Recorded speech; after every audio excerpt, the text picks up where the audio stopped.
So we've got Atlanta in San Antonio. Dejounte Murray goes from San Antonio to Atlanta. Danilo Gallinari goes to San Antonio. There's picks involved. Two are unprotected, 25 and 27. There's a third involved. We talked about on Zach Lowe's podcast. We said be careful with those teams who still have all those picks that are available and are in that like 6 to 8 range, 6 to 9 range as far as what happens is they start burning a hole in your pocket, right? Like, as what the GM of the Rams said, F those picks and stuff. So it's an interesting trade here because Gallinari had a $21.5 million partially guaranteed contract for next season. $5 million of it is guaranteed. It would have been fully protected today, which is Wednesday, if he was not waived. So basically, Atlanta faced a decision.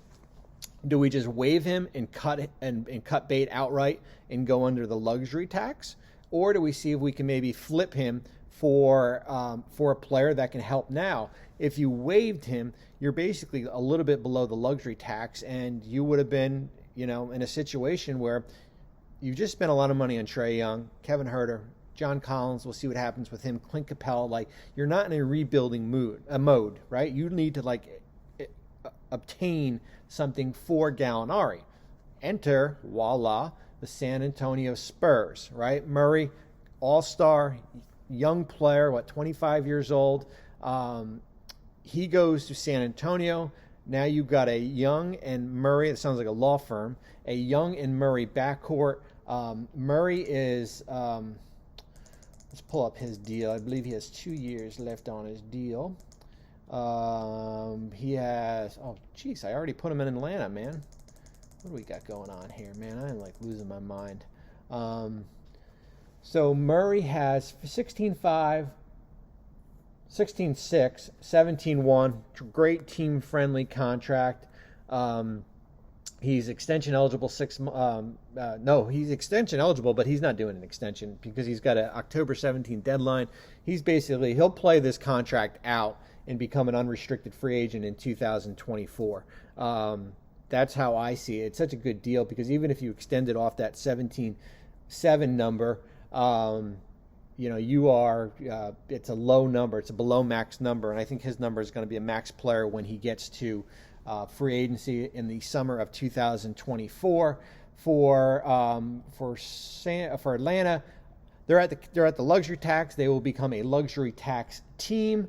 That there's no doubt about that because they basically have 10 players under contract, four more spots, and they will go into tax. They have got the $6.5 million taxpayer mid-level exception here. So Murray comes in, Gallinari goes out, Hawks improve, but it costs you those unprotected ones, 25 and 27. Who knows where Atlanta will be, but as it's a win now type move. But as we said, Murray is 25 years old. So the Spurs are interesting because it's intriguing that a player that has 2 years left on his contract and is still in the prime of his career, probably hasn't even hit the prime of his career, is now traded for basically a salary dump and luxury and draft picks. Draft picks have currency, especially for San Antonio, who has basically gone young, right? Whether it be Devin Vassell, Primo, Keldon Johnson,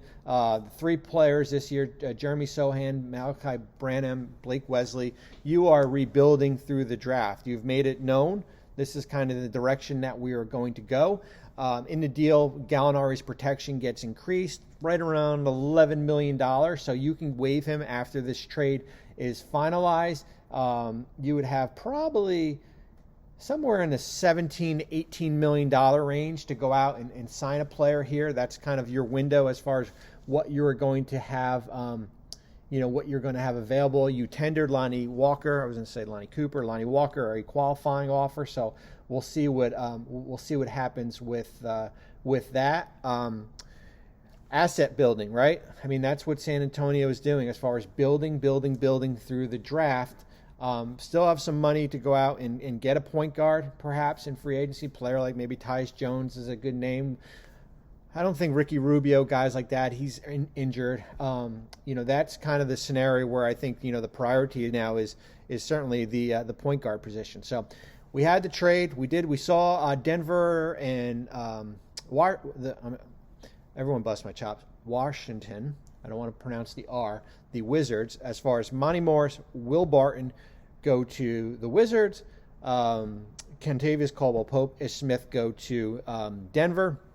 That deal is a July 6th trade because of the money as far as it working out. This deal, San Antonio and Atlanta, is also a likely July 6th trade. You will see Gallinari get waived. He will have a strong market. I'm telling you, the free agent market here is not good for power forwards and everything. And he will go on there as probably the best power forward in free agency here. So that is a little bit of a synopsis, a 6-minute video as far as how it impacts Atlanta. You get an all-star with Trae Young. You're still in the tax, but it costs you 3 ones.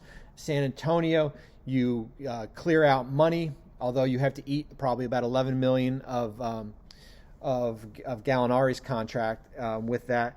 And you get draft picks. 3 ones here. Now we'll see what they can do in free agency. Harden also opted in. I'm going to do a SportsCenter segment on opted out. Declined his option. Look for that number to come in at $37 to $38 million range. As far as Philly can still stay under the hard cap, use their full mid-level exception, and also their biannual. Have a good night, everyone. Thanks for watching ESPN on YouTube. For live streaming sports and premium content, subscribe to ESPN+.